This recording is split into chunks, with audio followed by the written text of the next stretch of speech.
नमस्कार। आज Shashikant arts class में आप सभी विद्यार्थियों का स्वागत है। आज इकोनॉमिक्स का पहला चैप्टर क्लास 11 का, जिसमें आज प्रारंभ कर रहे हैं। ध्यान से देखिए।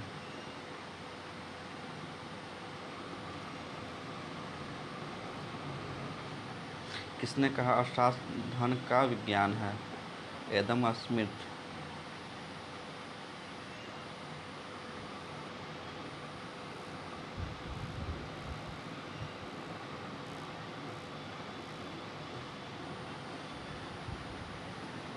सांख्यिकी माध्यमों का विज्ञान, यह परिभाषा किसने दी?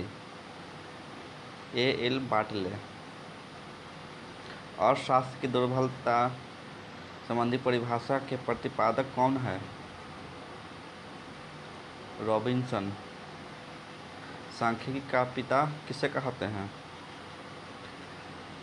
ग्राटफायर्ड आकेवाल।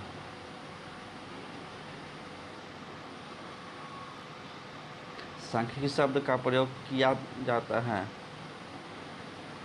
एक वचन और बहुवचन में।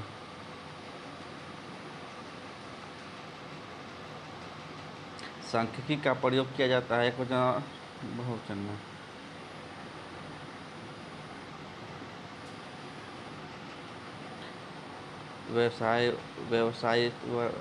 व्यवसायियों द्वारा, वैज्ञानिकों द्वारा और शास्त्रियों द्वारा। प्रोफेसर पीसी महाबोलिस कौन है? अर्थशास्त्री।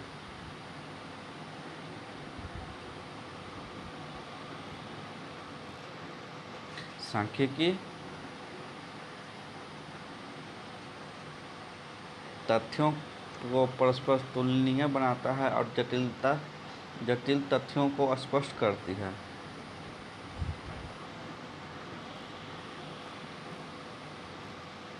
आधुनिक अर्थशास्त्र के पिता कौन थे? Adam Smith.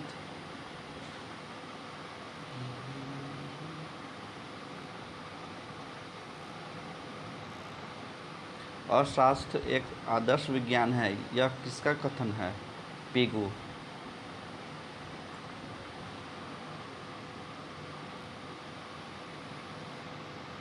सांख्यिकी से आशय है अथवा सांख्यिकी लागू है? केवल समंक और केवल सांख्यिकी विधियों पर। अर्थशास्त्र विज्ञान एवं कला दोनों है, यह किसका कथन है? मार्शल।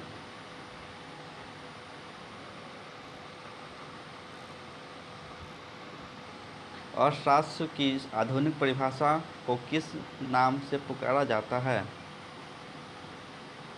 विकास केंद्रित। सांख्यिकी का सामान्य महत्व है? इनमें सब है।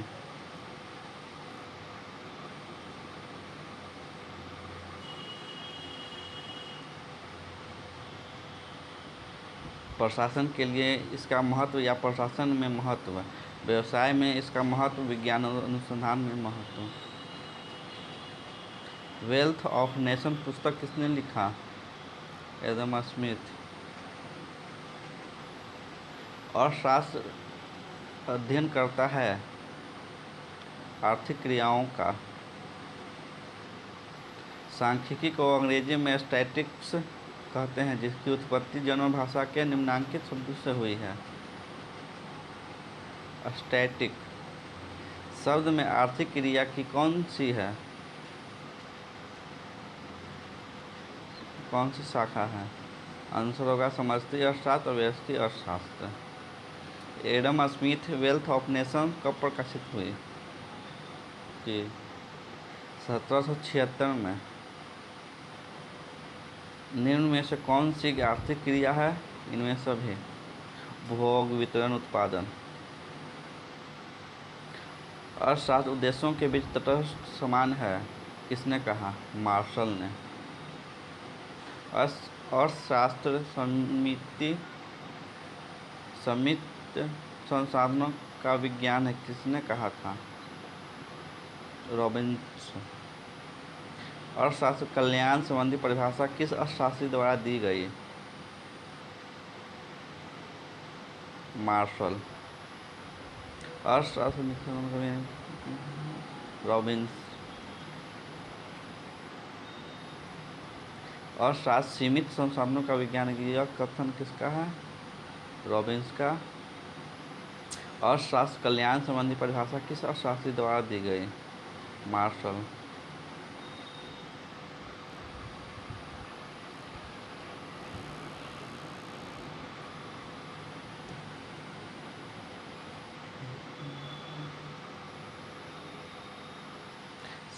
सांख्यिकी केवल मात्रात्मक आंकड़ों का अध्ययन करती है, सही है। सांख्यिकी आर्थिक समस्याओं का समाधान करती है, गलत। आंकड़ों के बिना अर्थशास्त्र में सांख्यिकी का कोई उपयोग नहीं है, सही।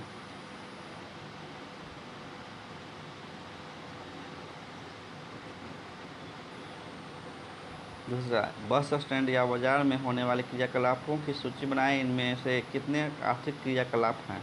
उत्तर, बस स्टैंड या बाजार में निम्नलिखित क्रियाकलाप देखने को मिलते हैं: उत्पादन, उपयोग, निवेश, वितरण, विनिमय है।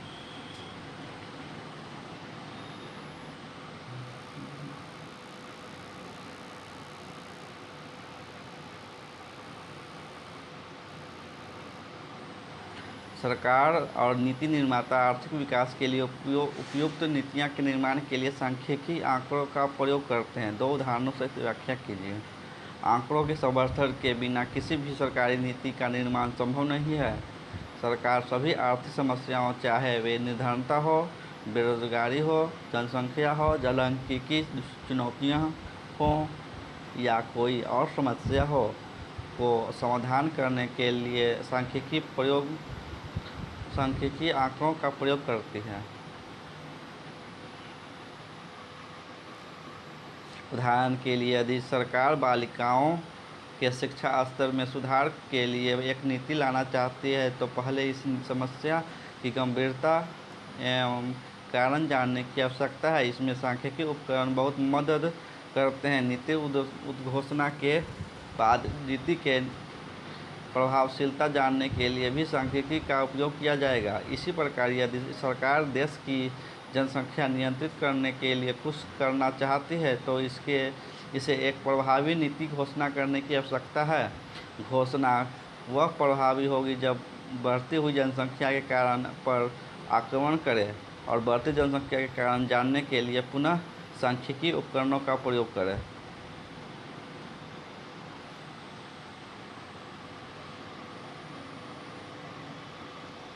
अगला क्वेश्चन, आपकी आवश्यकताएं असीमित हैं तो उनकी पूर्ति करने के लिए आपके पास संसाधन सीमित हैं। उदाहरण द्वारा इस कथन की व्याख्या कीजिए। हमारी आवश्यकताएं असीमित हैं परंतु उनकी पूर्ति करने के लिए हमारे पास संसाधन सीमित हैं। उदाहरण के लिए, आपके परिवार की आय सीमित है जबकि आपकी इच्छाएं असीमित। आप इतनी सारी वस्तुएं एवं सेवाएं खरीदना चाहते हैं जो आप अपनी सीमित आय में नहीं खरीद सकते, अतः आपको चयन करना पड़ता है। इसी तरह आपके पास सीमित समय है, इसके बहुत से उपयोग है। आप खेलना चाहते हैं, नाचना चाहते हैं, पढ़ना चाहते हैं, सोना चाहते हैं, बातें करना चाहते हैं, परंतु जीवन की सीमित सीमा में आप ये सब नहीं कर सकते, अतः आपको पुनः चयन करना पड़ता है।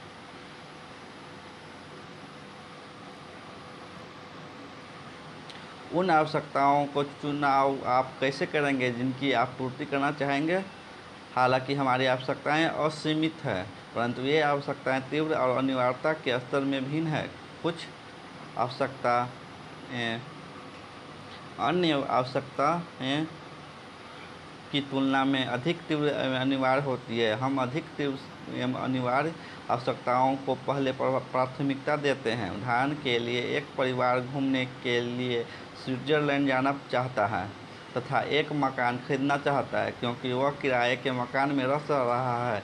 हम यह उम्मीद कर सकते हैं कि वह पहले मकान खरीदेगा, बाद में घूमने जाएगा। एक उपभोक्ता ऐसा समूह खरीदना चाहते हैं जो उसे अधिकतम उपयोगिता प्रदान करता है। एक उत्पादक ऐसे समूह का चयन करता है जिससे उसे उत्पादन लागत न्यूनतम पड़ती है। एक निवेशक ऐसे निवेशों का चयन करता है जो उसे अधिकतम लाभ देते हों।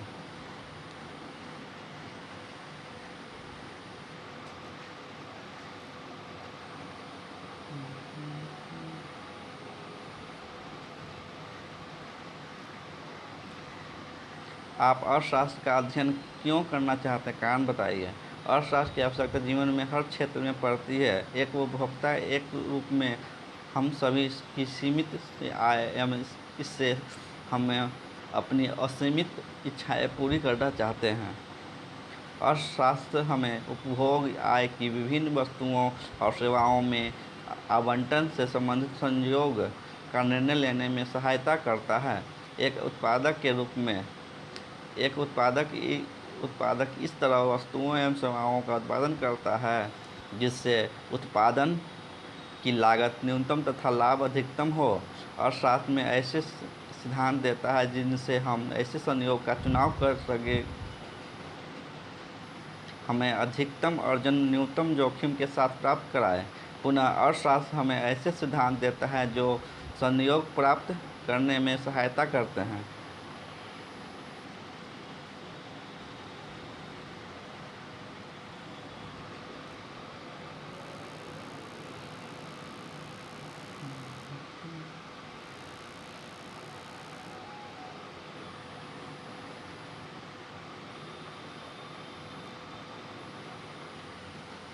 बाद की नीति का प्रभावशीलता जानने के लिए भी सांख्यिकी का उपयोग किया जाएगा। इसी प्रकार यदि सरकार देश को जनसंख्या नियंत्रण करने के लिए कुछ करना चाहती है तो इसे एक प्रभावी नीति घोषणा करने की आवश्यकता है। घोषणा वह प्रभावी होगी जो बढ़ती हुई जनसंख्या के कारणों पर आक्रमण करे। बढ़ती जनसंख्या के कारण जानने के लिए पुनः सांख्यिकी उपकरणों का प्रयोग करें। आपकी आवश्यकता असीमित है, उनकी पूर्ति करने के लिए आपके पास संसाधन सीमित हैं। उदाहरणों द्वारा इस कथन की व्याख्या कीजिए। हमारी आवश्यकताएं सीमित है परंतु उनकी पूर्ति करने के लिए हमारे पास संसाधन सीमित हैं। उदाहरण के लिए आपके परिवार की आय सीमित है जबकि आपकी इच्छाएं असीमित है। आप इतनी सारी वस्तुएं एवं सेवाएं खरीदना चाहते हैं जो आप अपनी सीमित आय में खरीद सकते हैं। अतः आपको चयन करना पड़ता है कि इसी तरह आपके पास सीमित समय और उसके बहुत से उपयोग हैं।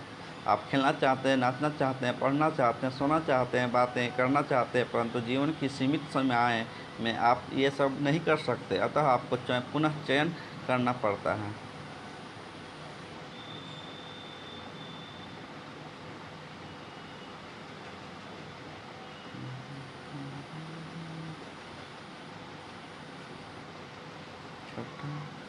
सहायता करते हैं।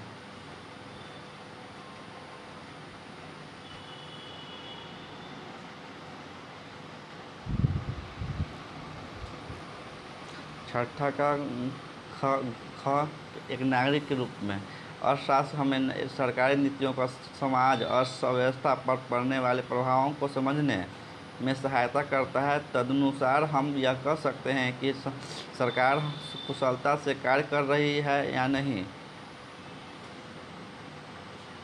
अंग एक मनुष्य के रूप में जब हम दुर्लभता के सिद्धांत को अपने दैनिक जीवन में लागू करते हैं तो हम यह एहसास होता है कि समय हमारा सबसे दुर्लभ और गैर पूर्ण नवीकरणीय स्रोत है। अपनी पूरी संपत्ति खर्च करके भी हम जीवन का एक क्षण भी बढ़ा सकते हैं। अतः हम अपने समय का अवश्य ही सर्वोत्तम उपयोग करना चाहिए। हमें कुशलता, सर्वोत्तम उपयोगिता, कोई बर्बादी नहीं है। विवेकशीलता तथा निर्णय लेना लागत लाभ विश्लेषण के आधार पर सिखाता है। सांख्यिकी विधियाँ समान बुद्धि का स्थानापन्न नहीं होती। अपने दैनिक जीवन के उदाहरणों द्वारा इस कथन की व्याख्या कीजिए।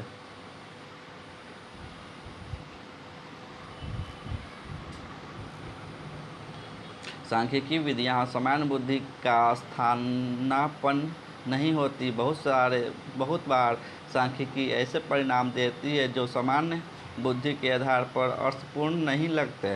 वास्तव में तो सामान्य बुद्धि का कोई भी स्थानापन्न नहीं है, सांख्यिकी भी नहीं। एक व्यक्ति ने एक सर्वेक्षण किया और पाया कि जिन स्थानों पर अस्पताल अधिक थे वहाँ पर मृत्यु दर भी अधिक थी। तो उसने निष्कर्ष निकाला कि अस्पताल बढ़ती मृत्यु दरों का कारण है। एक अन्य उदाहरण के एक ऐसी परिस्थिति का हो सकता है।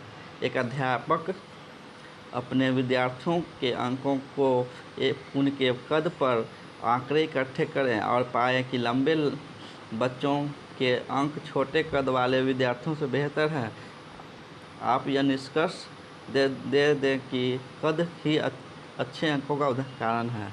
अतः हम यह कह सकते हैं कि सांख्यिकी समान बुद्धि का स्थानापन्न नहीं है। धन्यवाद। समाप्त हुआ पहला चैप्टर।